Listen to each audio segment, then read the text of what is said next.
আল্লাহ পাকের শুকরিয়া আদায় করলে লাভ না লস? একটু কষ্ট করে জবান খুলে আমার সঙ্গে কথা বলতে হবে, পারবেন তো ইনশাআল্লাহ? আমরা যদি আজকের এই মাহফিলগুলোতে এসে বসি, কোরআন হাদিসের আলোচনা শুনি, এগুলো আমাদের জন্য লাভ না লস? আর ভালো কাজ করে শুকরিয়া আদায় করতে হবে কার?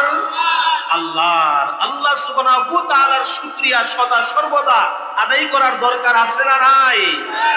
সুখে থাকি, দুঃখে থাকি, ভালো থাকি, মন্দ থাকি, সুস্থ থাকি, অসুস্থ থাকি, সদা সর্বদা মালিকের দরবারে কৃতজ্ঞতা আদায় করে পড়তে হবে আলহামদুলিল্লাহ। কি বলেন, ঠিক কিনা? আল্লাহ পাকের চাইতো বেশি চালাকি করে এমন কিছু লোক আমাদের সমাজে আছে না নাই? যারা নিজেকে অনেক বড় পণ্ডিত মনে করে। এমন এক শ্রেণীর পণ্ডিত রেল গাড়ির মধ্যে উঠে, ট্রেনের মধ্যে উঠে চিন্তা করে, খাইছের ঈদের মধ্যে বাড়ি যাইতেছি, জামালপুর, দিনাজপুর, নওগাঁ, কুষ্টিয়া, ওই দিকে যে অঞ্চলের ট্রেন চলাচল করে, এত মানুষ, হাজার হাজার মানুষ, দাঁড়িয়ে থাকতে কষ্ট হয়, জায়গা হয় না। আল্লাহ যদি আমাদের শরীরগুলোকে নাট বল্টু সিস্টেম করে দিত, এই যে আজকের এই মাইকের মতো, এই যে আমাদের যে মাইকটা, এই মাইকটাকে খুলে ছোট করে, এরপর আমাদের মাইক ম্যানরা এগুলোকে বস্তার মধ্যে ভরে ছোট করে প্যাকেট করে তারপরে তারা নিয়ে যায়, কি বলে, ঠিক না?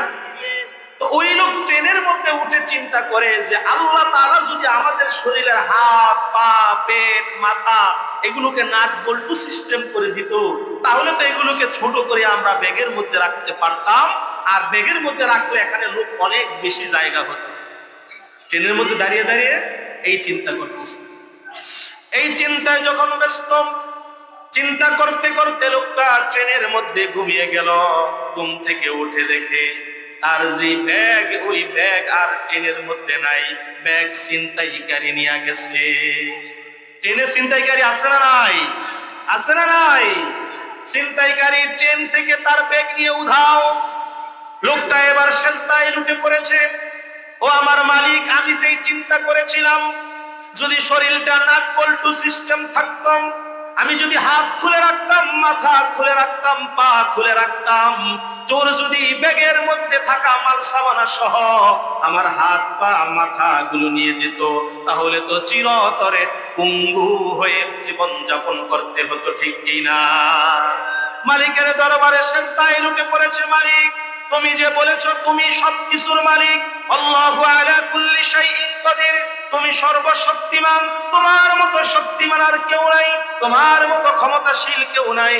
ও মাবুদ, তুমি যেভাবে আমাদেরকে বানিয়েছো, লাকাদ খলাকনাল ইনসানা ফি আহসানি তাকওয়িম, আল্লাহ তাআলা সূরা তিনের 4 নং আয়াতের মধ্যে বলে, আমি মানব জাতিকে সর্বোত্তম সূরতে তৈরি করেছি। সুবহানাল্লাহ। সর্ব উত্তম আকৃতিতে আমাদেরকে বানিয়েছেন কে? লাকাদ খলাকনাল ইনসানা ফি আহসানি তাকওয়িম।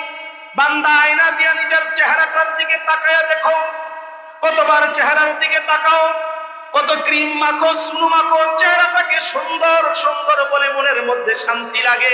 যুবক ভাইরা নিজেকে স্মার্ট বলে দাবি করে, তুমি আমি স্মার্ট, এত সুন্দর, এত লাবণ্যময় করে যিনি বানিয়েছেন তিনি হলেন তোমার আমার আল্লাহ, ঠিক কিনা? ওই আল্লাহ সুবহানাহু ওয়া তাআলার দরবারে সেজদায় লুটে পড়েছে। ও মালিক, আমার কোনো জ্ঞান নাই, আমার কোনো বুদ্ধি নাই, আমার কোনো বাহাদুরি নাই, সমস্ত বাহাদুরি তোমার, সমস্ত শক্তি তোমার। যেইভাবে তুমি বানিয়েছ, যেইভাবে তুমি সৃষ্টি করেছ, তোমার সৃষ্টির তুলনা হয় না। ও মাবুদ, তোমার সৃষ্টি হলো সর্ব উত্তম সৃষ্টি। সুবহানাল্লাহ। তাহলে আমাদের মধ্যে যারা বেশি নিজেকে চালাক মনে করি, কিছু লোক আছে নাস্তিক টাইপের, যারা আল্লাহ পাকের অস্তিত্ব বিশ্বাস করতে চায় না, আল্লাহকে বিশ্বাস করতে চায় না, যারা মনে করে আমি সর্বজ্ঞানী, আমি সর্বমহান, আমি অনেক কিছু জানি, এমন পণ্ডিত মার্গে কিছু লোক, তাদের উদ্দেশ্য করে এই উদাহরণগুলো দিতে হয় যে তোমার মতো এমন হাজারো পণ্ডিত আল্লাহ সুবহানাহু ওয়া তাআলা রব্বুল আলামিন এই পৃথিবীর মধ্যে যত নবী রাসূল, ওলিয়া, আউলিয়া, পীর, পয়গম্বর পাঠিয়েছেন, তাদের পায়ের ধুলার সমপরিমাণ জ্ঞান তারা অর্জন করতে পারে নাই, কি বলেন, ঠিক কিনা? অতএব আমাদের সদা সর্বদা শুকরিয়া আদায় করতে হবে একজনের, তিনি কে?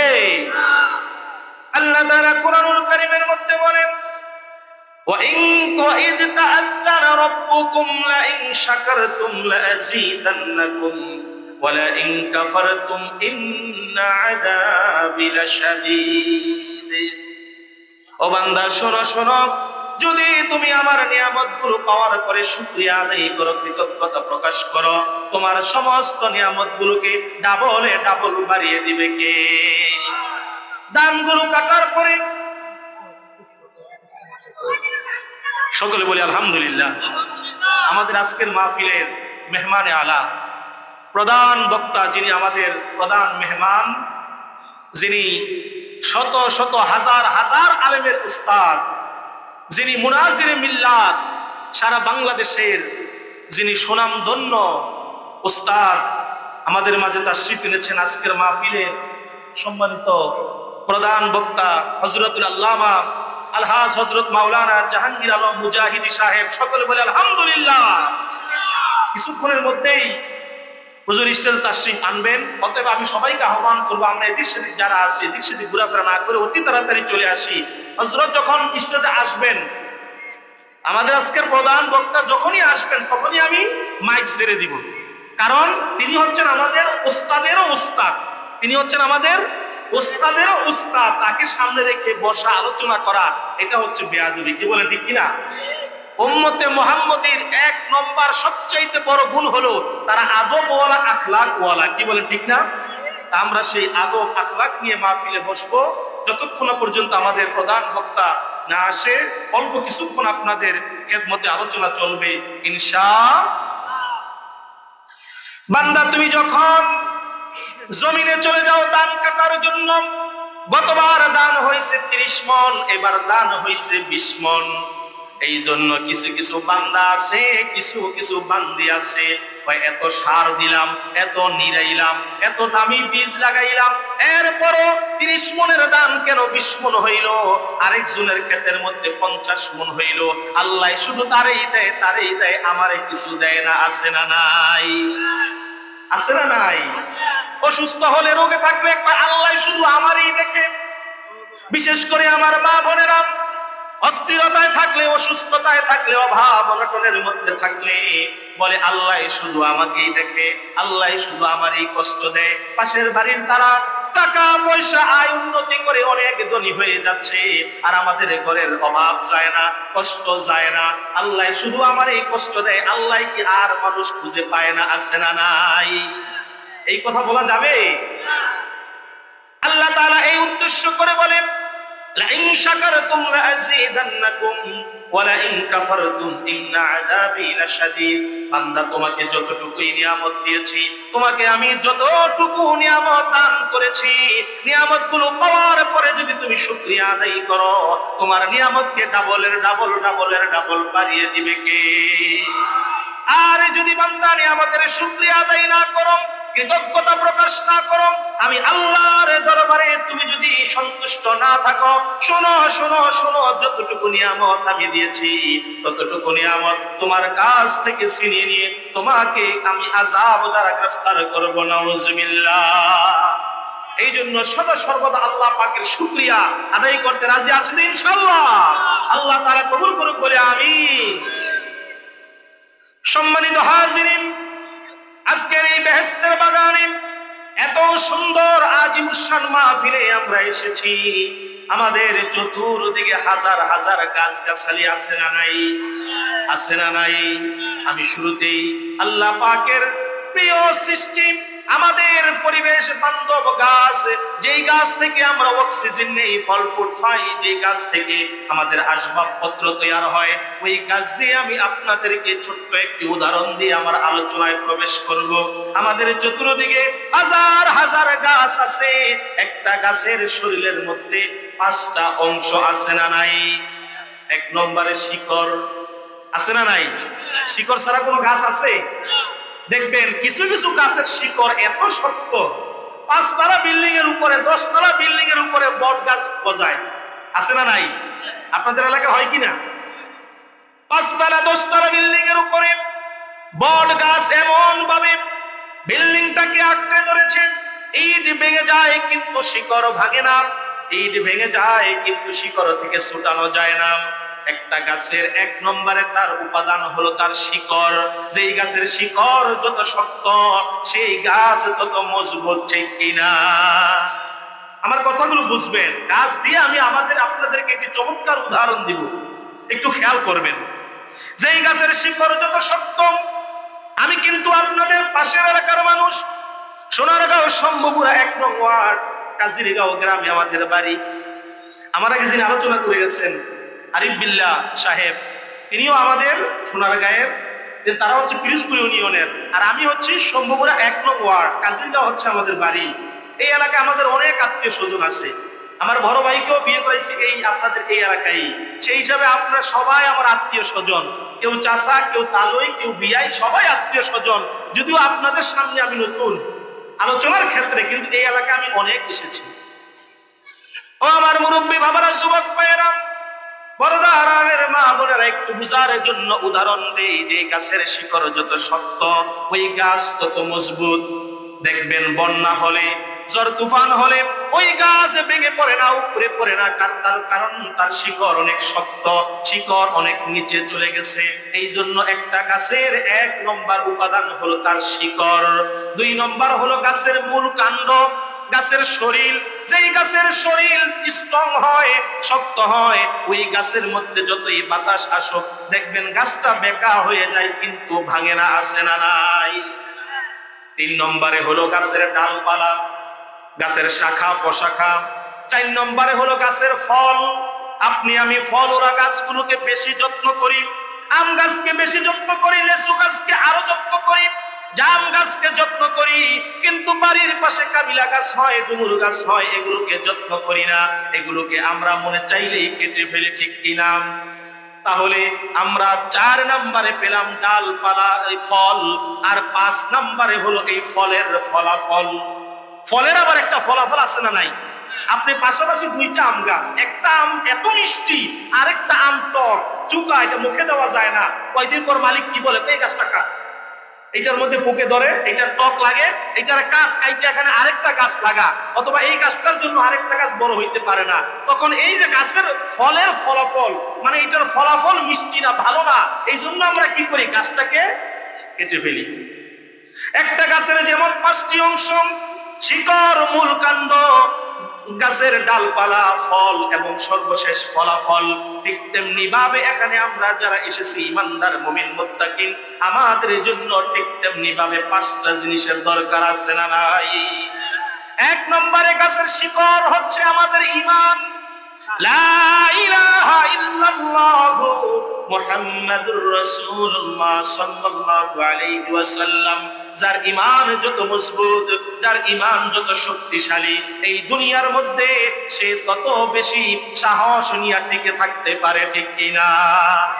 আর যার ঈমান দুর্বল, বাজারের মধ্যে 1 কাপ চা খাওয়ালেই দেখবেন সে পল্টি নিছে, আছে না নাই? 500 টাকা দিলেই দেখবেন এক দল থেকে ঘুরে আরেক দলে চলে গেছে। 100 টাকা দিলেই দেখবেন ভালো আর মন্দ যাচাই বাছাই করে না, যে টাকা দিছে তারে গিয়ে ভোটটা দিয়ে দিছে, আছে না নাই? তার মানে তার ইমানের গোড়া শক্ত না, ইমানের গোড়া কি একেবারে দুর্বল। আবার দেখবেন বর্তমান সময়ে এই ফিতনার জমানায়, এই ফিতনার সময়ে কিছু কিছু কিছু মানুষ আমাদেরকে আহলে সুন্নাত ওয়াল জামাতের বাইরে চালাতে চায়, আমাদেরকে অন্য পথে নিতে চায়, আমাদেরকে অন্য রাস্তায় ডাইভার্ট করে দেয়। তারা আমাদেরকে বলে আমরা সহি তরিকায় আছি, সহি হাদিস পড়ি, সহি কোরআন পড়ি, আমরা এই দলের মধ্যে আছি, তোমরা আমাদের দলে অংশগ্রহণ করো, আমাদের দলে অংশগ্রহণ করলে তোমরা সহি তরিকায় থাকবা, আছে না নাই? বর্তমান সময়ে ওই যে আমার এক মুরব্বী বাবা বলে গ্রাম ভরে গেছে, এগুলো হচ্ছে আরেক প্রতারক, যারা আমাদের ঈমানকে নষ্ট করে। আপনার ঈমান যদি মজবুত থাকে, আপনার ঈমানের গোড়া যদি শক্ত থাকে, তাহলে যতই ফিতনা ফাসাদ আসুক, নো, আমি বিচলিত হব না, আমি তোমার ডাকে সাড়া দিব না। কারণ আমার রাসূল বলে গেছে কিয়ামত পর্যন্ত আল্লাহর কাছে নাজাত প্রাপ্ত একটি দল, ওই দলের নাম হলো আহলে সুন্নাত ওয়াল জামাত, ঠিক কিনা? যেই আহলে সুন্নাত ওয়াল জামাতের আকীদাদারী ব্যক্তিরা এই দুনিয়ার মধ্যে আল্লাহ এবং তার হাবিবের ভালোবাসা নিয়ে থাকবে।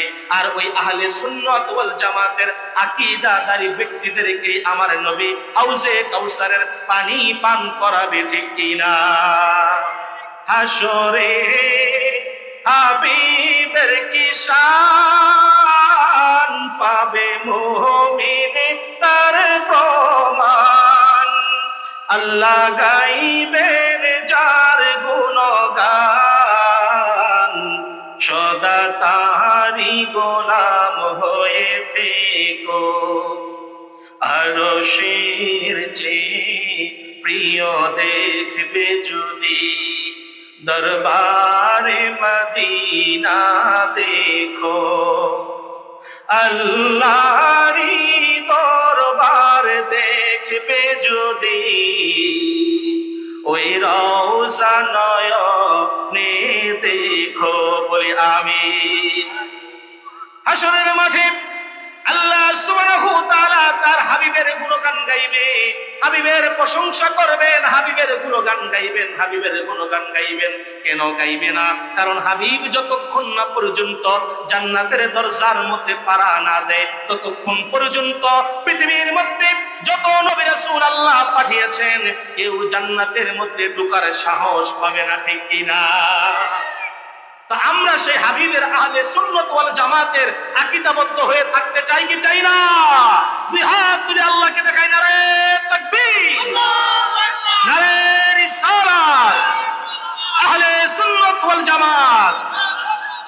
মাশাআল্লাহ, মাশাআল্লাহ। আল্লাহ তাআলা মৃত্যু পর্যন্ত আমাদেরকে আহলে সুন্নাত ওয়াল জামাতের আকীদাবদ্ধ হয়ে থাকার তৌফিক দান করুন, বলে আমিন।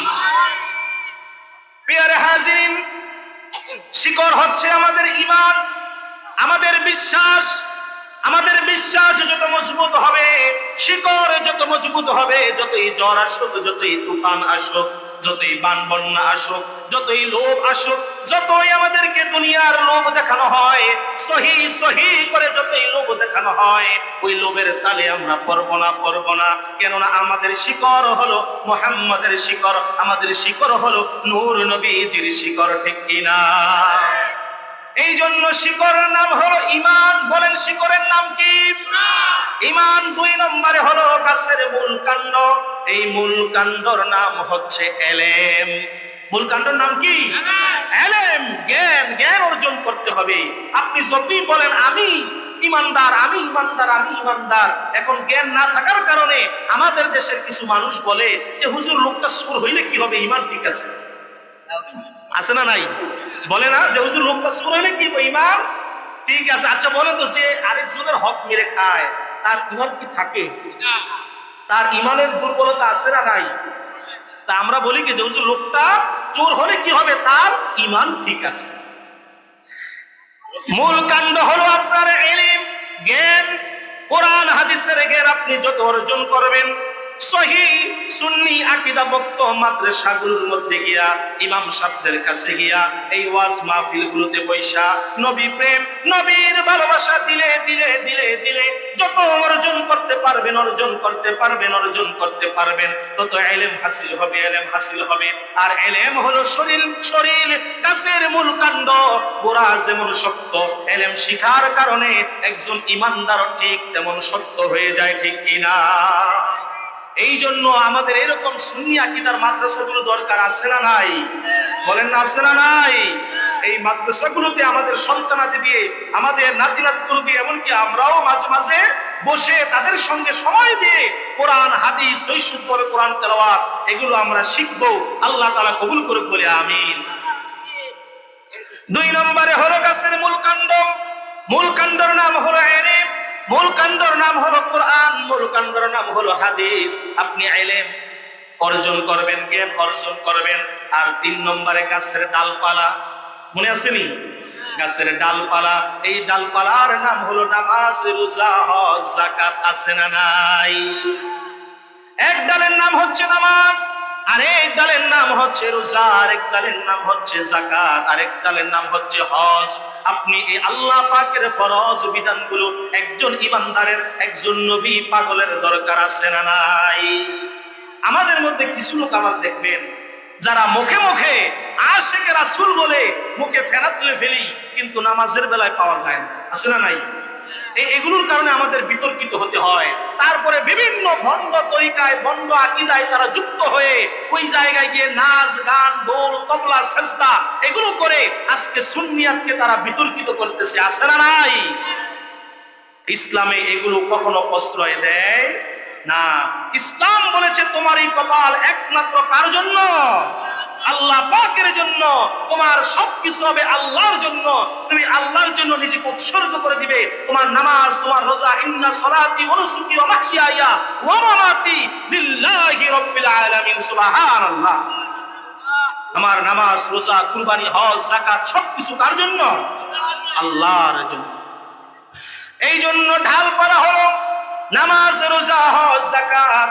আপনি যত বেশি বেশি করে নামাজ, রোজা, হজ, যাকাত পালন করবেন, আপনার ঢালপালা তত শক্ত হবে, ঢালপালা তত মজবুত হবে, ঢালপালা তত পোক্ত হবে। এরপরে 4 নম্বরে হচ্ছে ফল। ফলের নাম হলো দান, সদকা, আছে না নাই? সদকাতুল জারিয়া। আপনি একটা মসজিদ করেছেন, একটা মাদ্রাসা করেছেন, আপনি রাস্তাঘাট করেছেন, এগুলো কিয়ামত পর্যন্ত থাকবে। আপনার কবরে কিয়ামত পর্যন্ত সওয়াব পৌঁছতে থাকবে, সুবহানাল্লাহ। 4 নম্বরে ফল। ফলের নাম হলো দান, সদকা। আজকে যে মাদ্রাসায় আমরা দান করে মাদ্রাসাটাকে অনেক উন্নত করে তুলবো, মসজিদ বানাবো, রাস্তাঘাট বানাবো, গরিব দুঃখীদেরকে দান করব, বস্ত্রহীনকে বস্ত্র দিব, খাদ্যহীনকে খাদ্য দিব। এই দানগুলো করে করে আপনি ফল অর্জন করলেন, আর এই ফলের একটা ফলাফল আছে না নাই? ওই যে শুরুতে বলেছিলাম যে আম টক না মিষ্টি, গাছ রাখবো না কাটবো, এই যে একটা ফলের ফলাফল, এই ফলাফল আমার আল্লাহ কঠিন কিয়ামতের ময়দানে উম্মতে মুহাম্মদীকে ডান হাতে দান করবে, সুবহানাল্লাহ। আমরা ডান হাতে আল্লাহু আকবার, আমরা ডান হাতে আমলনামা চাই কি চাই না? বলেন না, চাই কি চাই না? আল্লাহ সুবহানাহু ওয়া তাআলা আমাদেরকে ডান হাতে যেন আমলনামা দান করে। আমরা বাম হাতের আমলনামা চাই না। আমরা যেন কঠিন কিয়ামতের ময়দানে পিয়ারা নবী, হায়াতুন নবী, কামলিওয়ালা নবীজির পথ ধরে ধরে তার পিছনে পিছনে জান্নাতুল ফেরদাউসে প্রবেশ করতে পারি বলে আমিন। আল্লাহর হাবিব দুনিয়া থেকে আরম্ভ করে আপনার আমার জন্য রব্বি হাবলি উম্মতি, আল্লাহর দরবারে উম্মতি উম্মতি বলে কাঁদে। এখন রওজাতুল মুবারকে আল্লাহর হাবিব উম্মতের জন্য কাঁদে, ঠিক কিনা? ওই নবীর শানে, ওই নবীর ভালোবাসা, ওই নবীর মুহাব্বত প্রত্যেকটা মুমিন ইমানদার ব্যক্তির দরকার, আছে না নাই? কারণ যেই নবী হবে শাফায়াতের কান্ডারি, যেই নবীকে পাওয়া যাবে হাউজে কাউসারে, যেই নবীকে পাওয়া যাবে ফুলসিরাতের কোলে, যেই নবীকে পাওয়া যাবে জাহান্নামের দরজার সামনে, যেই নবীকে পাওয়া যাবে জান্নাতের সিরিয়ালে, ওই নবীর দরকার আমাদের, ওই নবীর পরিপূর্ণ অনুসরণ, নবীর মুহাব্বত ভালোবাসা দরকার, আছে না নাই? নবীর ভালোবাসা যদি অর্জন করতে পারি, দিলে লালন করতে পারি, নবীর ভালোবাসা নিয়ে যদি মরতে পারি, তাহলে আপনার আমার লাভ না লস? লাভ না লস? ছোট্ট একটি ঘটনা আপনাদের সামনে আমি পেশ করতে চাই। আল্লাহর হাবিব নূর নবী, মায়ার নবী এখনো দুনিয়ার মধ্যে আসে নাই। কোন কিতাবের বর্ণনায় 700 বছর, কোন কিতাবের বর্ণনায় 1000 বছর, কোন কিতাবের বর্ণনায় 500 বছর, কোন কিতাবের বর্ণনায় 950 বছর নবীজি এখনো দুনিয়ায় আসে নাই। মদিনাতুল মুনাওয়ারা, যেই মদিনা আজকে আপনি আমি মদিনার জন্য পাগল, যেই মদিনা যাওয়ার জন্য আপনি আমি পাগল, কি বলেন ঠিক কিনা? মদিনা যেতে মন চাই কি চায় না? মদিনা যেতে মন চাই কি চায় না? কারণ মদিনাই হচ্ছে আশিকের মনের ঠিকানা, প্রেমের ঠিকানা, মনের শান্তির ঠিকানা, বলেন ঠিক কিনা?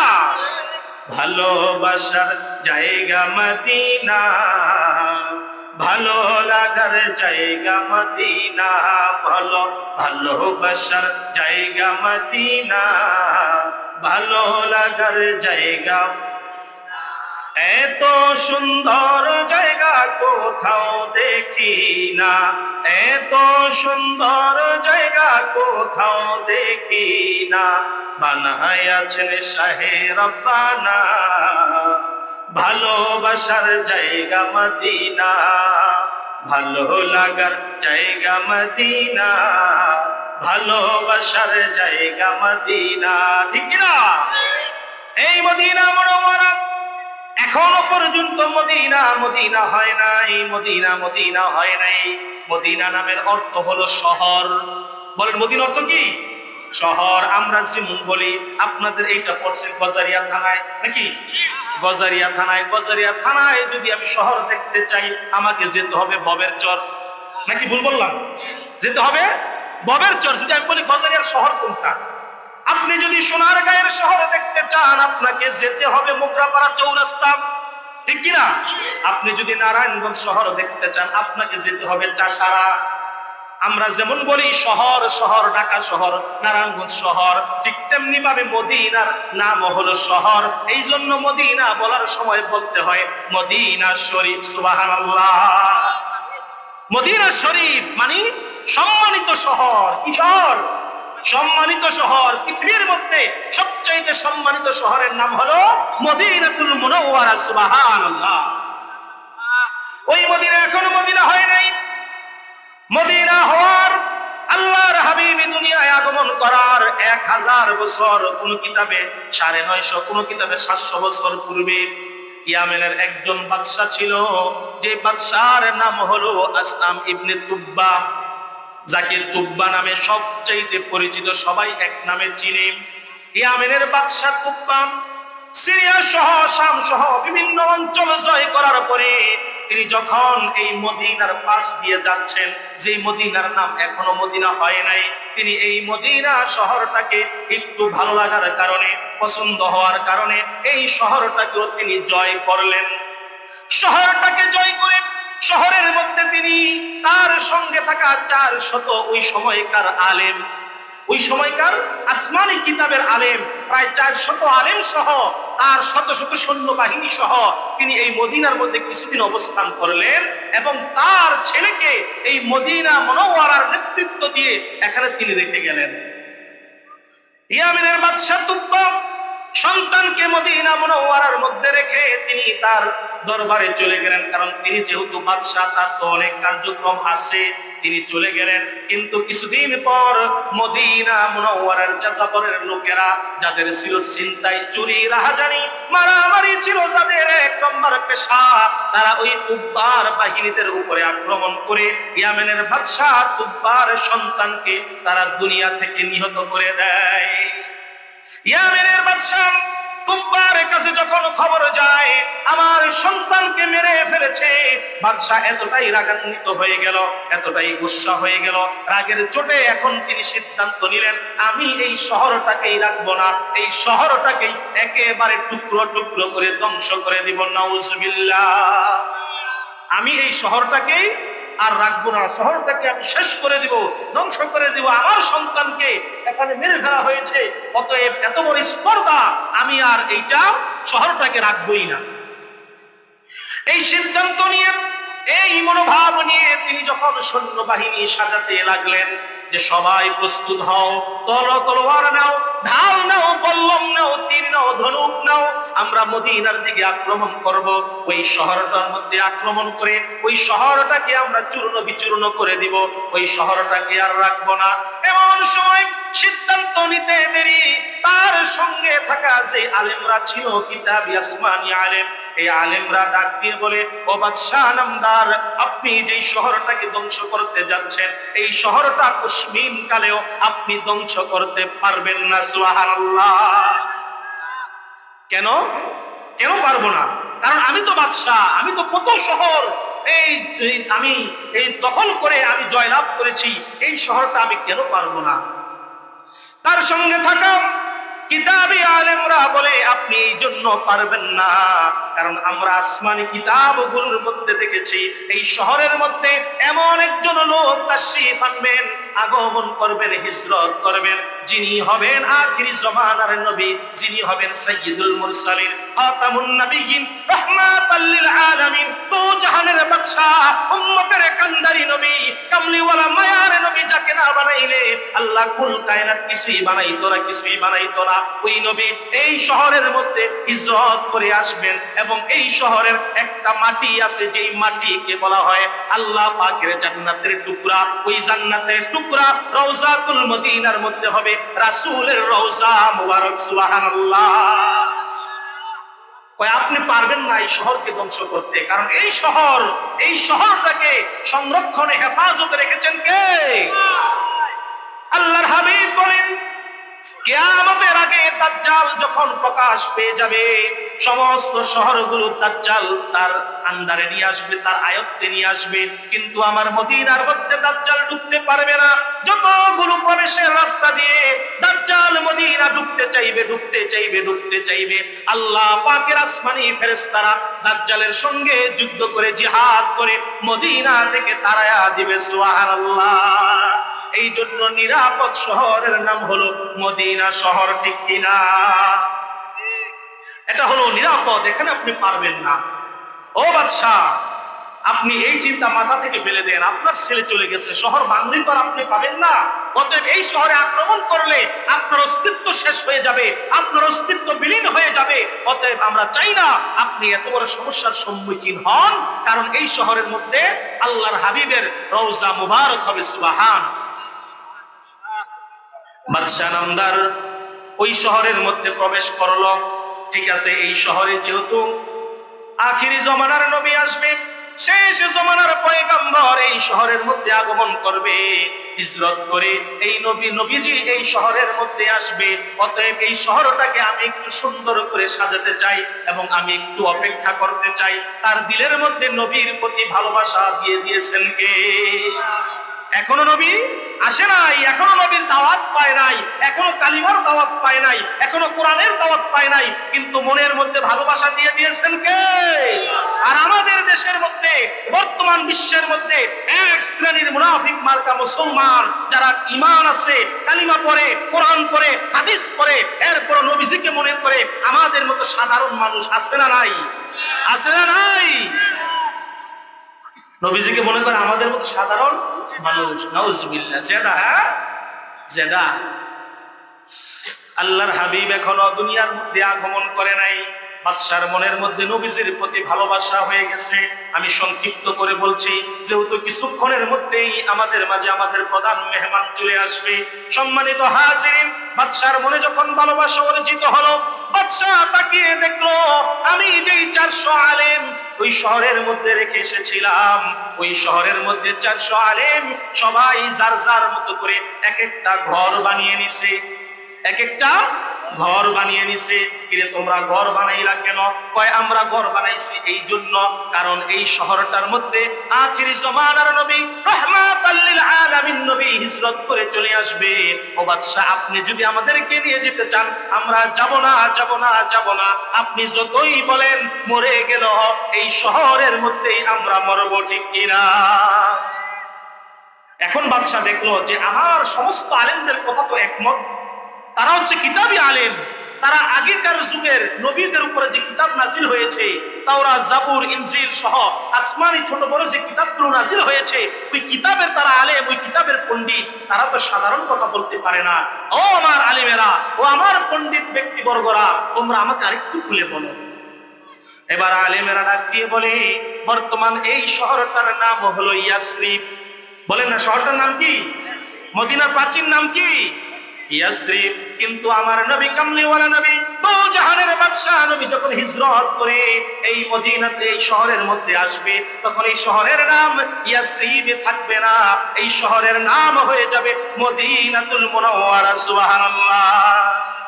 তুমি ছিলে ইয়াসরিব, গিয়েছেন খোদার হাবিব, তোমার নসিব খুলে গেল রে আমার নবীজির চরণে রে, তোমার নসিব খুলে গেল রে আমার নবীজির চরণে রে, আমার নবীর কারণে। ঠিক কিনা একটু বলেন না?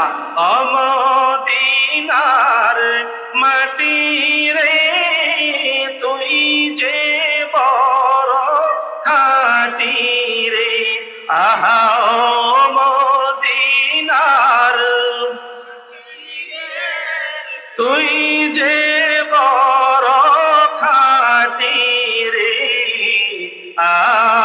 আমার নবীর কারণে, আমার ধুলাকে তাবিজ করে গোলাপে রাখবো ভরে, মদিনার দুলাকে তাবিজ করে গোলাপে রাখবো ভরে, ওই তাবিজ যার গলায় রে ভয় নাই তার মরণে রে, আহা ওই তাবিজ যার গলায় রে ভয় নাই তার মরণে রে, আমার নবীর কারণে। ঠিক না? সমস্ত আলেমরা প্রমাণ দিতেছে যে এই ইয়াসরিব হয়ে যাবে মদিনাতুল মুনাওয়ারা, অতএব এই ইয়াসরিব ছেড়ে আমরা যাব না। এবার বাদশাহ তুব্বা ডাক দিয়ে বলেন, ও আমার আলেমেরা, তোমরা সকলে মিলে এক একজনের জন্য এক একটা করে ঘর বানাইলা, আমিও নিজে এখানে আরো সুন্দর করে চমৎকার করে একটা ঘর বানাইতে চাই। আলেমেরা ডাক দিয়ে বলে, আপনি তো বাদশাহ, আপনি আমিন চলে যাবেন, আপনার রাজসভা আছে, আপনার প্রয়োজনীয় কাজকর্ম আছে, আপনি কেন এখানে ঘর বানাবেন? ইয়ামেনের বাদশাহ তুব্বা ডাক দিয়ে বলে, আমি কেন ঘর বানাবো এইটা জানি একমাত্র আমি, আর জানে আমার আল্লাহ। ঠিক না? ইয়ামেনের বাদশাহ তুব্বা সুন্দর করে একটি দোতলা ঘর বানালো, সকলের ঘরগুলো একতলা একতলা একতলা, আর বাদশাহ যেই ঘরটা বানাইছে ঘরটা হলো দোতলা। কয়তলা? দোতলা। এবার এই দোতলা ঘরটাকে সুন্দর করে বানায়া সুন্দর করে সাজায়া চামড়ার মধ্যে একটা পত্র লিখে চিঠি লিখে ওই বাদশাহ মদিনাতুল মুনাওয়ারার লোকদের কাছে দিয়ে গেল, এই নাও আমি তোমাদের কাছে চিঠিটা দিয়ে গেলাম, যদি আমার হায়াত থাকা অবস্থায় রাহমাতাল লিল আলামিন নবী দুনিয়ায় আগমন করে, দুনিয়ায় তাশরীফ আনে, নবী যদি হিজরত করে এই শহরে আসে, আমি নবীর হাতে কালিমা পড়ে মুসলমান হয়ে যাব, আর যদি আমি হায়াতে না পাই আমার চিঠিটা রহমতের নবীর কাছে দিও, রহমতের নবীর কাছে দিও, আর আমার বাড়িটা নবীজির হিজরতের পরে এই জায়গাটা নবীর বাড়ি বানায়া দিও। সুবহানাল্লাহ। বাদশাহ তুব্বা নবীর জন্য বাড়ি বানাইবে, এখনো পর্যন্ত নবী দুনিয়ায় আগমন করে নাই। কামলিওয়ালা মায়ার নবীকে এখনো পর্যন্ত চোখ দিয়া দেখে নাই, আখিরি নবীর কালিমা কি এখনো জানে না, নবীজির কাছে নাজিল হওয়া কোরআন এখনো পড়ে নাই, নবীজির কাছে ওহী নাজিল হওয়ার কথাগুলো এখনো শুনে নাই, কিন্তু এরপর বাদশাহ তুব্বার মনের মধ্যে রাসূলের প্রতি ভালোবাসা, রাসূলের প্রতি মুহাব্বত, রাসূলের প্রতি প্রেম, রাসূলের ভালোবাসা অন্তরে লালন করে নিয়েছে। অন্তরে লালন করে ওই চিঠিটা আনসারী এক সাহাবীর কাছে দিয়ে গেছে, এই নাও তোমার কাছে দিয়ে গেলাম, এই বাড়ির মধ্যে তোমরা থাকবা, থাকতে থাকতে যেদিন নবীজি আগমন করবে, যেহেতু আসমানি কিতাব মিথ্যা হতে পারে না, আমার নবী যেই দিন হিজরত করে মদিনায় আসবে, চিঠিটা নবীর কাছে দিবা আর বলবা, আপনার একজন পাগল, আপনার একজন আশিক, আপনার একজন ভক্ত আজ থেকে শত শত বছর আগে আপনার জন্য এই বালাখানা তৈরি করেছে। সুবহানাল্লাহ। আপনার জন্য এই বালাখানা তৈরি করেছে। সংক্ষিপ্ত কথা, আল্লাহর হাবিব দুনিয়ার মধ্যে আগমন করলেন, এই শত শত বছর পরে এর মধ্যে ওই বাদশাহ তুব্বা দুনিয়া থেকে বিদায়, দুনিয়ার মধ্যে আর নাই। আল্লাহর হাবিব যখন হিজরত করে মক্কা ছেড়ে মদিনায় চলে আসলেন। মদিনায় চলে এসে কুফা নগরীতে নবীজি সর্বপ্রথম অবস্থান করলেন। আর কুফা নগরীতে তিনি একটা মসজিদ, কুবা নগরীতে একটি মসজিদ বানালেন। আর ওই মসজিদের নাম হলো মসজিদে কুবা। মসজিদে কুবা, যে মসজিদ হলো সর্বপ্রথম মসজিদ। আল্লাহর হাবিব মসজিদে কুবার মধ্যে নামাজ আদায় করেন, মসজিদে কুবার মধ্যে অবস্থান করলেন। ওদিকে মদিনাতুল মুনাওয়ারা ইয়াসরিব শহরের মধ্যে চতুর্দিকে ছড়ায় গেছে রহমতের নবী, আখিরি জামানার নবী, হায়াতুন নবী, কামলিওয়ালা নবী, দো জাহানের বাদশা নবী, যে নবী মক্কি, যে নবী মাদানী, যে নবী দুনো জাহানের বাদশা, যে নবী হাউজে কাউসারের মালিক, যে নবী আটটা জান্নাতের মালিক, ওই নবী মদিনার মধ্যে আগমন করতেছে। সুবহানাল্লাহ। ওই নবী তো মদিনার মধ্যে আসতেছে, আরে চতুর্দিকে খবর ছড়ায় গেছে, সবাই দৌড়ে গেছে নবীজির আগায় আনতে, রিসিপশন করার জন্য। নবীজিকে আহলান সাহলান তলা আল বদরু আলাইনা বলে তারা নবীজিকে আগায় আনার জন্য গ্রামবাসী সবাই চলে গেছে। সুবহানাল্লাহ। বর্তমান সময়ে আমাদের মাহফিলে একজন বক্তা আসে, তাকে আমরা কত আদর আপ্যায়ন করি। কিছুক্ষণ আগে আমাদের প্রধান মেহমান যখন আসলো, যুবক ভাইয়েরা, আলেম ওলামারা তাকে আহলান সাহলান জানিয়ে নারে তাকবীর নারে রিসালাতের ধ্বনি দিয়ে তাকে রিসিভ করেছে। বলেন ঠিক কিনা? তাহলে যেই নবীকে না বানাইলে তামাম কুল কায়নাত কিছুই সৃষ্টি হতো না। ওই নবীকে মদিনার মানুষ কেমন ভাবে স্বাগতম জানালো, কেমন ভাবে তারা রিসিভ করলো, কেমন ভাবে তারা গ্রহণ করে নিল। আল্লাহু আকবার। সবাই দৌড়ে যায়, সবাই চলে যায়, কিন্তু একজন যায় না। কে? ওই যে চিঠিটা দিয়ে রাখছে, যে চিঠিটা আনসারী যে সাহাবীর কাছে দিয়ে রাখছে, ওই সাহাবীর বংশানুক্রমে 12টি তাদের বংশের ক্রমে 12 জন পুরুষ অতিবাহিত হয়ে গেছে এত বছরে। এই 12 পুরুষ পরে যেই পুরুষ ছিল, ওই পুরুষের নাম হলো আল্লাহর হাবিবের একজন বিখ্যাত সাহাবী হযরত আবু আইয়ুব আনসারী রাদিয়াল্লাহু তাআলা আনহু। সুবহানাল্লাহ। আবু আইয়ুব আনসারী ঘর থেকে বের হয় না। লোকজন ডাক দেয়, কি রে আবু আইয়ুব আনসারী, তুমি কেন ঘর থেকে বের হও না?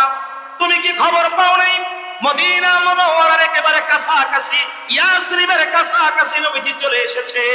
নবীজি কুবা নগরীর মধ্যে আছে। কুবা নগরী থেকে আমরা নবীজিকে স্বাগতম জানিয়ে তোরাল বদরু আলাইনা বলে আমাদের এলাকায় প্রবেশ করাবো, তুমি কেন বের হও না? আবু আইয়ুব আনসারী বলে, আমি আমার নবীর জন্য ঘরটাকে ধুয়ে মুছে পরিষ্কার করি, আমি সমস্ত কিছু ঠিকঠাক করি, মনে মনে কথাটা রাখে, কাউকে বলে না। বলে তোমরা যাও, তোমরা যাও, তোমরা যাও, আমার কাজ আমাকে করতে দাও। সুবহানাল্লাহ। কারণ এত বছর পরে নবীজি ঘরের মধ্যে আসবে, শত শত বছর পার হয়ে গেছে দোতলা বিল্ডিং এর, এটাকে এখন সুন্দর করে তিনি সাজাচ্ছে। কেন? কারণ রহমাতাল লিল নবী এই ঘরের মধ্যে আসবে। কুবা নগরী থেকে আমার নবী যখন মদিনাতুল মুনাওয়ারায় প্রবেশ করল, ইয়াসরিব শহরে প্রবেশ করলো, লোকগুলো পাগল হয়ে গেল। ও নবী আমার বাড়িতে আসেন, আমি হলাম এলাকার চেয়ারম্যান, আমার বাড়িতে আসেন, আমি হলাম মেম্বার, আমার বাড়িতে আসেন, আমি হলাম জমিদার, আমার বাড়িতে আসেন, আমার বাড়ি অনেক বড় বাড়ি, আপনার জন্য তৈরি করে রেখেছি। সমস্ত মানুষগুলো পাগল হয়ে গেল, পাগল হয়ে গেল। রহমতের নবীকে কার বাড়িতে তোলা যায়? সুবহানাল্লাহ। কারণ রহমতের নবীর প্রতি রহমত আছে না নাই? কম না বেশি? আরে কেমন রহমত! আমার নবী যেই জায়গায় যায় ওই জায়গায় রহমত আছে না নাই?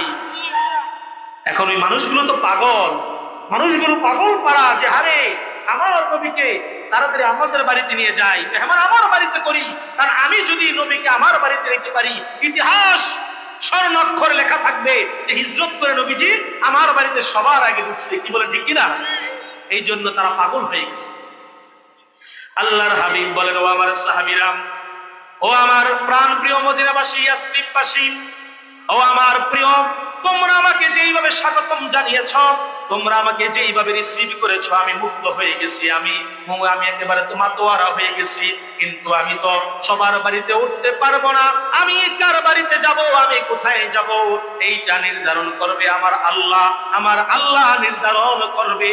আমি আমার হাতের ওটটাকে ছেড়ে দিলাম, ওটটা যার বাড়ির মধ্যে যাবে আমি নবী তার বাড়িতেই অবস্থান করব। সুবহানাল্লাহ। এবার একজন ওটার লেজ ধরে টানে, এই আমার বাড়িতে আয়, আমার বাড়িতে আয়। লেজ ধরে টানে, আরেকজন সামনে গিয়ে হাঁকায় যে ট্রাফিকের মতো ডাইনে যা বামে যা, যে দেখে উঠতাম একটু ঘুরে ফিরাইয়া আমার বাড়িতে নিতে পারি কিনা, নিজের বাড়িতে নিতে পারি কিনা, কারণ নিতে পারলেই তো লাভ। কি বলেন ঠিক না? নিতে পারলেই লাভ। উটটাকে চাচ্ছে নিজের বাড়িতে নিতে, নিজের বাড়িতে নিতে, ঘুরাই ফিরায়া নিজের বাড়িতে নিতে চায়। কিন্তু উটটা ইয়াসরিব নগরীর বিভিন্ন অলি গলি ঘুরতে ঘুরতে ঘুরতে ঘুরতে ওই যে আবু আইয়ুব আনসারী রাদিয়াল্লাহু তাআলা যে ঘরটাকে সাজাচ্ছেন, আজ থেকে শত শত বছর আগে ইয়ামেনের বাদশা তুব্বা আল্লাহর হাবিব হিজরত করে মদিনা আসবেন, তার জন্য যে ঘর যে বাড়ি নির্মাণ করেছেন, ওই ঘরের মধ্যে গিয়া আল্লাহর হাবিবের সেই উট ওই দরজার সামনে গিয়ে বসে পড়লো। সুবহান। আবু আইয়ুব আনসারী একটা দৌড় দিয়া ঘর থেকে বের হলো।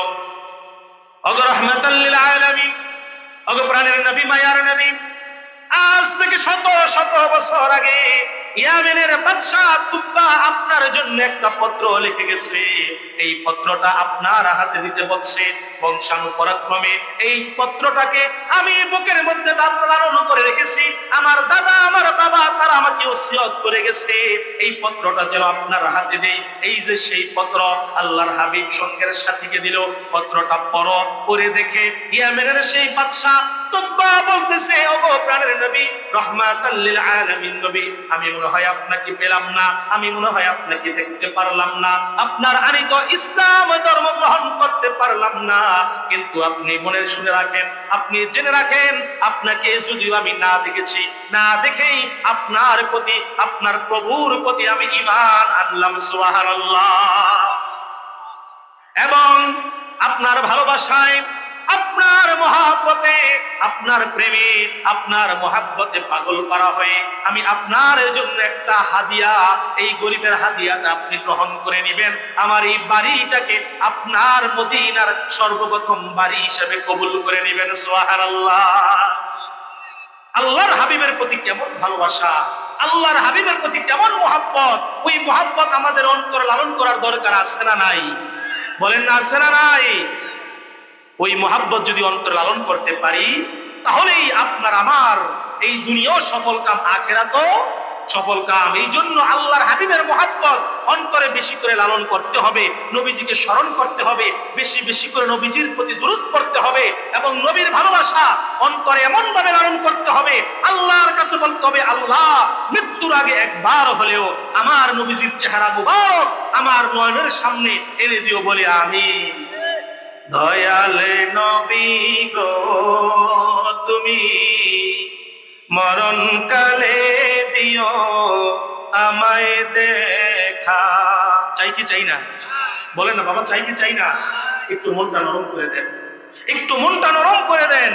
দু চোখ বন্ধ করে কবরের কথা স্মরণ করে হাবিবের সঙ্গে প্রেমের কানেকশন লাগান।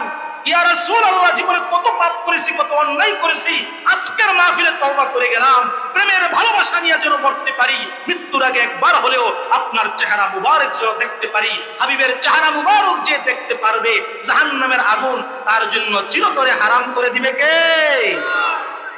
দয়াল নবী গো তুমি মরণ কালে দিও আমায় দেখা। প্রাণের নবী গো তুমি মরণ কালে দিও আমায় দেখা। তুমি যদি হওয়া আমার বানাও তোমার, নিদান কালে থাকবো না রে ইয়া রাসূলুল্লাহ। তুমি যদি হওয়া আমার বানাও তোমার, নিদান কালে থাকবো না রে ওগো নবী দয়াময়, যদি তোমার দয়া হয়, ওগো নবী দয়াময়, যদি তোমার দয়া হয়, নিদান কালে দিও আমায় দেখা। মায়ার নবী গো তুমি মরণ কালে দিও,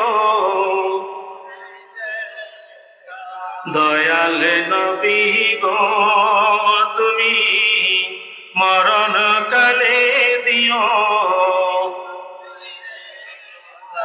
তুমি নবী দয়াময় উম্মতের দয়া করো নিশ্চয়, তুমি ছাড়া এ জীবনটা ফাঁকা।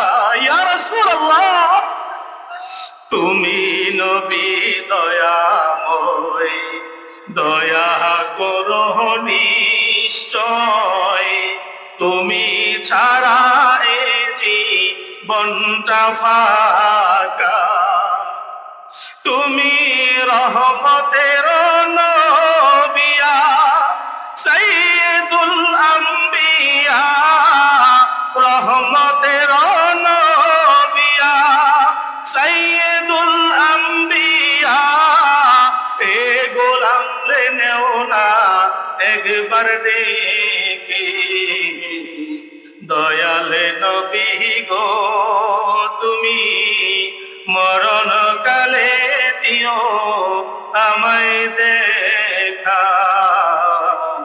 মায়ার নবী গো তুমি মরণ কালে দিও। বলে আমি আল্লাহর হাবিবের দিদার মুবারক যেন আমাদের নসিব হয়ে যায়, বলে আমি। আল্লাহর হাবিবের প্রেম ভালোবাসা অর্জন করে পৃথিবীর মধ্যে কেউ ছোট হয় নাই, কেউ ছোট হয় নাই, বরং তার সম্মান তার শান মান আকাশ চুম্বি করে দিয়েছেন কে? আপনি আমি জানি পৃথিবীর মধ্যে একজন বিখ্যাত সাহাবী যিনি সবচেয়ে অধিক হাদিস বর্ণনা করেছেন, হযরতে আবু হুরায়রা রাদিয়াল্লাহু তাআলা, যার বর্ণিত হাদিস 5375, যার সিনার মধ্যে শত শত হাজার হাজার হাদিস, আল্লাহর হাবিবের হাদিস মুবারক যার সিনার মধ্যে বর্ণিত। এই আবু হুরায়রা রাদিয়াল্লাহু তাআলা এত হাদিস বর্ণনা করেন, আপনি হাদিসের কিতাবগুলো খুললে বুখারী শরীফ, মুসলিম শরীফ, তিরমিজি শরীফ আপনি খুললে দেখবেন যে বেশিরভাগ হাদিসের মধ্যে হযরতে আবু হুরায়রা বর্ণিত হাদিসগুলো কিতাবের মধ্যে উল্লেখ করা হয়েছে, সহিহ সহিহ হাদিসগুলো। এই আবু হুরায়রা রাদিয়াল্লাহু তাআলা আনহু একবার হাবিবের দরবারে গিয়ে বলে, হে হাবিবে কিবরিয়া রাহমাতাল লিল আলামিন, দু জাহানের বাদশা, আমি তো যা শুনি তা ভুলে যাই, কিছুই মনে রাখতে পারি না। সুবহানাল্লাহ, যা শুনি তাই ভুলে যাই। আমাদের মধ্যে অনেকে আসি না যে হুজুর ওয়াজ তো অনেক শুনলাম কিন্তু ওয়াজ তো মনে রাখতে পারি না। প্রত্যেক জুমা ইমাম সাহেবরা ওয়াজ করে, আসে না নাই? মাহফিলগুলোতে ওয়াজ হয় কিন্তু ওয়াজ তো মনে রাখতে পারি না। হুজুর এমন কিছু টিপস বলে যান, এমন কিছু হিকমত বলে যান, এমন কিছু গুণাগুণ বলে যান যেন এই কথাগুলো মনে রাখতে পারি, স্মরণ রাখতে পারি। পেয়ারে হাজিরিন, এর ফাঁক দিয়ে আমি আরেকটা কথা বলি। আল্লাহর হাবিবের জমানায় 3 শ্রেণীর মানুষ ছিল। বলেন কয় শ্রেণীর? একটু আওয়াজ করে বলেন কয় শ্রেণীর? এখনো আমাদের সমাজে এই 3 শ্রেণীর মানুষ আছে। আমি একটু প্রমাণ দেই। এক শ্রেণীর মানুষ আল্লাহর হাবিবের দরবারে আসতো, তারা বিনা দলিলে, বিনা কথায়, বিনা বাক্যে আল্লাহর হাবিবকে বিশ্বাস করে নিয়ে তার উপরে ঈমান এনে তাকে সর্বোচ্চ সম্মান এই দুনিয়ার মধ্যে দিয়ে গেছে। সুবহানাল্লাহ, আছে না নাই? আছে না নাই? যে কোনো দলিল নাই, কোনো প্রমাণ নাই। আরে নবীকে ভালোবাসতে আবার দলিল কিসের? কি বলে, ঠিক কিনা? ভালোবাসবো তো নবীকে, ভালোবাসবো তো সাইয়্যিদুল মুরসালিন, যাকে না বানাইলে আল্লাহ কিছুই বানাইতো না, তাকে ভালোবাসবো, আবার দলিল কিসের? এক শ্রেণীর মানুষ, তাদের কোনো দলিলের প্রয়োজন নাই, তারা বিনা দলিলে হাবিবকে ভালোবাসতেন। আরেক শ্রেণীর লোক ছিল, তারা পরীক্ষা করে মুসলমান হয়েছে। তাদের মধ্যে অন্যতম হযরত সালমান ফারসি রাদিয়াল্লাহু তাআলা আনহু সহ আরো অনেক সাহাবী, যারা পরীক্ষা করে যে আসলে নবী কিনা, আসলে নবী কিনা পরীক্ষা করে তারা মুসলমান হয়েছেন। আবার আরেক শ্রেণীর লোক ছিল, যারা পরীক্ষাও বুঝি না, সত্যও বুঝি না, মিথ্যাও বুঝি না, সর্বক্ষণ হাবিবের বিরুদ্ধে লেগেছিল। আছে না নাই? আল্লাহর হাবিব দুনিয়ার মধ্যে যা যা বলেছেন, প্রত্যেকটি কথা, প্রত্যেকটি আমল, প্রত্যেকটি কাজ সমস্ত মানুষের জন্য, শুধু উম্মতে মুহাম্মদী না, সমস্ত পৃথিবীর সমস্ত মানুষই উম্মতে মুহাম্মদী, সমস্ত মানুষের জন্যই কল্যাণকর, কি বলে ঠিক না? কিন্তু এরপরও তারা মানতে চায় নাই। ঠিক ওই রকম এই তিন শ্রেণীর লোক আবার কিছু আমাদের সমাজেও আছে। আপনাদের এলাকায় হয়তো বা নাই, আপনার তো গ্রাম এলাকার খুব সহজ সরল মানুষ। এক শ্রেণীর লোক দেখবেন ইমাম সাহেবদেরকে তারা বিনা দলিলে ভালোবাসে। কেন? আল উলামা ওয়ারাসাতুল আম্বিয়া, তারা আলেম ওলামা হয়েছেন, তারা আমাদের ইমাম, তারা আমাদের নেতা, তাদের পিছনে আমরা সেজদা দেই, একটা দায়িত্ব বিহাজার ইমাম বলে দাঁড়িয়ে যাই। আর ইমামের সমালোচনা করব, ইমামের দুর্নাম করব, ইমামের বিরুদ্ধে করব, প্রশ্নই ওঠে না। যতদিন ইমাম থাকে ততদিন ইমামকে সম্মান দিয়ে শ্রদ্ধা রেখে তার পিছনে নামাজ পড়বো, তাকে ভালোবাসবো। আছে না নাই? দোষগুণ মানুষের মাঝে থাকতেই পারে। যখন সমস্যা হবে সসম্মান ইমাম বিদায় করে দিব, সসম্মান ইমাম বিদায় করে দিব। এক শ্রেণীর মানুষ দেখবেন বিনা দলিলে ইমামকে ভালোবাসে, আবার কিছু পরীক্ষা করে যেটা আমাদের দরবারের কিনা, আমাদের পীরের মুরিদ কিনা, আমাদের লাইনের কিনা, তাইলে ভালোবাসবো, নয়তো ভালোবাসবো না। আবার এক শ্রেণীর লোক আছে যারা মসজিদও যাবে না, নামাজও পড়বে না, ইমামদের ভালোবাসবে না, পরীক্ষাও করবে না, সর্বক্ষণ ইমামদের বিরুদ্ধে, ইমামদের বিরুদ্ধে, ইমামদের যত নেগেটিভ কাজকর্ম আছে এগুলো মানুষের মাঝে বলে বলে ইমামদের দুর্নাম ছড়ায়। এমন লোক আছে না নাই? এই তিন শ্রেণীর মানুষ জাহিলি যুগেও ছিল, আল্লাহর হাবিবের জমানায়ও ছিল। এক শ্রেণী মানুষ যেত বিনা দলিলে আল্লাহর হাবিবকে ভালোবাসার জন্য, নবীকে ভালোবাসার জন্য দলিল নাই, কোনো প্রমাণ নাই, কোনো সিম্পটম নাই, কোনো উদাহরণ নাই, বিনা উদাহরণে হাবিবকে ভালোবাসে। আরেক শ্রেণীর লোক যেত পরীক্ষা করে তারপরে মুসলমান হয়। আরেক শ্রেণীর লোক সর্বদা হাবিবের বিরুদ্ধে লেগে থাকতো। বলেন তো দেখি, 3 নম্বর যারা হাবিবের বিরুদ্ধে লেগেছিল আজকে তাদের নাম কাফির বেদিন মুশরিকরা বলেও মুখে নেয় না, ঠিক কিনা? আবু জাহেলের নাম পুরো বেদিন, হিন্দু, বৌদ্ধ, খ্রিস্টান তারাও কি রাখে? বলে রাখে? ইয়াজিদ নাম তারাও কি রাখে? রাখে না। হযরত আবু হুরায়রা রাদিয়াল্লাহু তাআলা আনহু অধিক বর্ণিত হাদিসের যিনি উস্তাদ, যিনি বর্ণিত একজন সাহাবী, ওই সাহাবী ডাক দিয়ে বলে, ইয়া রাসূলুল্লাহ, ইয়া হাবিবাল্লাহ, আপনার কথাগুলো আমি তো জেনে রাখতে পারি না, আমি মনে রাখতে পারি না, আমি তো ভুলে যাই। হাবিব বলে, তোমার শরীরের মধ্যে যেই চাদর আছে এই চাদরটা তুমি বিছাও। চাদরটা বিছালো। আল্লাহর হাবিব এই চাদরের মধ্যে থুতু মুবারক দিলেন। কি দিলেন? কি দিলেন? থুতু মুবারক। থুতু মুবারক নাকি থুতু? আপনি আমি যখন বলি তখন কি বলি? যে আমার থুতু আইছে, এ আমার মুখে লালা আইছে, স্যাপ আইছে, নাকি নাকি বলি যে আমার স্যাপ মুবারক? এটা বলি? মনে রাখবেন, আল্লাহর হাবিবের মাথার চুল থেকে নিয়ে পায়ের নখ, শরীরের সমস্ত কিছু বলতে হবে মুবারক। কি মুবারক? মানে বরকতপূর্ণ। বরকত আছে না নাই? আছে না নাই? আপনি আমি পায়খানা করলে দুর্গন্ধ হয়, দুর্গন্ধে থাকা যায় না, কিন্তু হাবিবের পায়খানা মুবারকের গন্ধ কোনদিন সাহাবায়ে কেরাম পায় নাই। সুবহানাল্লাহ। বরঞ্চ উল্টা এখান থেকে মেশকো আম্বরের চাইতো অধিক সুঘ্রাণ বের হতো। সুবহানাল্লাহ। একটা প্রমাণও দিতে পারবেন না যে আরে আমাদের মতো দুর্গন্ধ হয়েছে, নাউজুবিল্লাহ। তাহলে আপনি কিভাবে বলবেন আমার প্রস্রাব কিন্তু রাসূলের প্রস্রাব মুবারক? বলেন প্রস্রাব? ভাই কষ্ট হচ্ছে প্রস্রাব? আমার কথা যদি আপনাদের সন্দেহ হয়, আমার পরেই যিনি আসতেছে তিনি তো হাজার হাজার হাদিস তার সিনার মধ্যে, যিনি এই বাংলাদেশের মধ্যে নয় বাংলার বাহিরেও যার শত শত ছাত্র আছে, তার কাছে জিজ্ঞাসা করবেন যে আপনার পূর্বে আমাদের বিশেষ বক্তা, আমাদের পাশেরই সন্তান, এই সোনারগাঁও কাজিরগাঁয়ের ছেলে, সে বলে গেছে রাসূলের প্রস্রাব নাকি মুবারক, পায়খানা নাকি মুবারক। প্রশ্ন করবেন, অবশ্যই আপনার সহি উত্তর পেয়ে যাবেন। কি বলেন, ঠিক কিনা? মাশাআল্লাহ, মাশাআল্লাহ।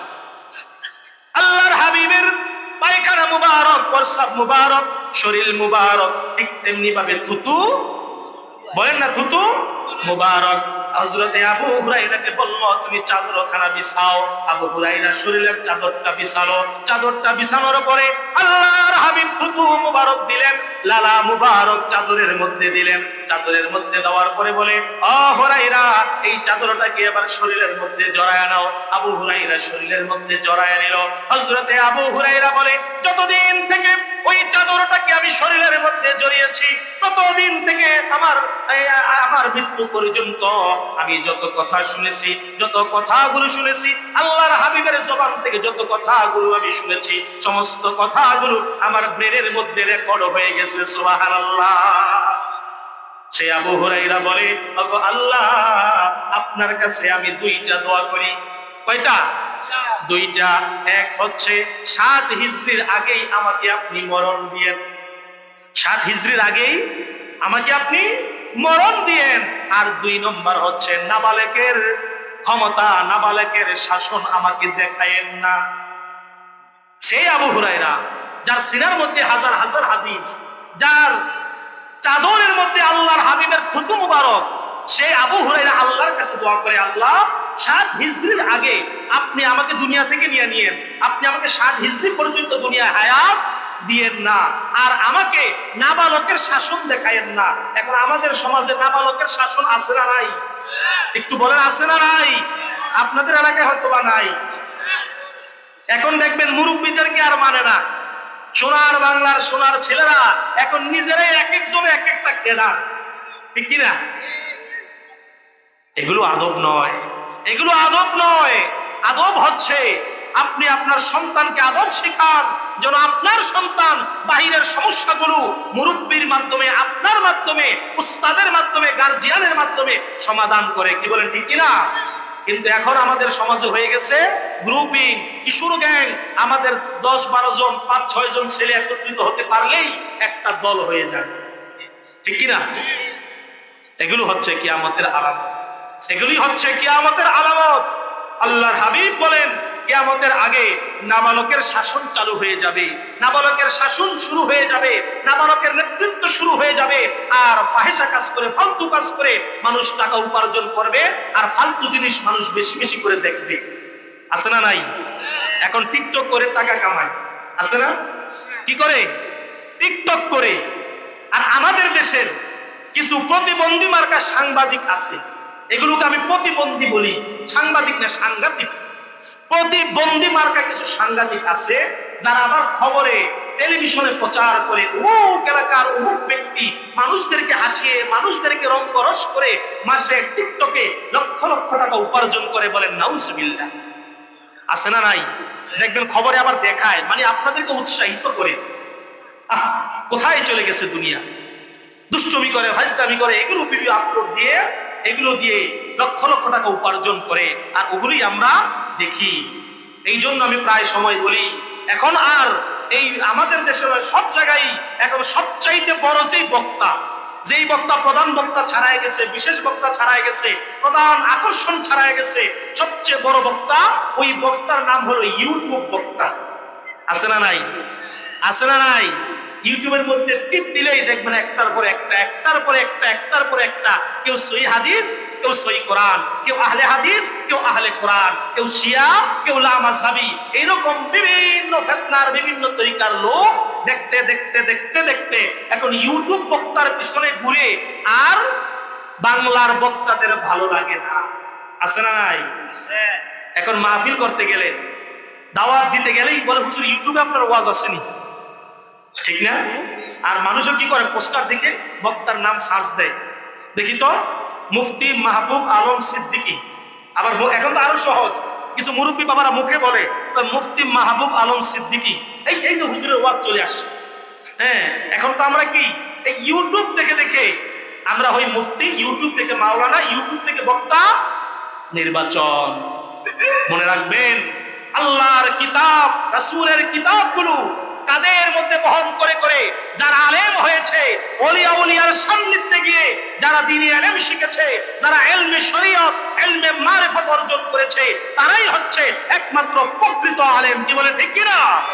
আর বাংলার বুকে ইউটিউব দেখে দেখে বাংলা ওয়াজ মুখস্থ করে মানুষদেরকে ধোঁকার জালে ফেলে বাংলা কিতাব পড়ে বাংলা হাদিস পড়ে সহি সহি সহি বলে মানুষদেরকে ভ্রান্ত পথে নিয়ে যায়। এগুলো একটাও সহি হতে পারে না, পারে না, পারে না, ঠিক কিনা?